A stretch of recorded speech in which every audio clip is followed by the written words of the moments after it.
Hello everyone, welcome back to the channel. In this video tutorial, we will learn how to reset color settings in Windows 10. So, let's dive right in. The first method is to reset display color calibration. Press Windows plus S and type Color Management, then press Enter. In the Devices tab, make sure your monitor is selected, then check the box that says Use my settings for this device. Select any custom profile, click Remove, and then click Add. Choose sRGB IEC 61966-2.1 and set it as the default. Finally, restart your PC to apply the changes.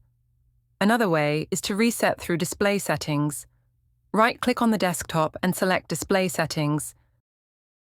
Then scroll down and click Advanced Display Settings.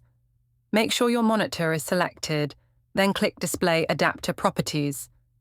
Go to the Color Management tab, select Color Management, and reset the settings to default, as described earlier. And there you have it. Don't forget to subscribe to our channel for more helpful tutorials.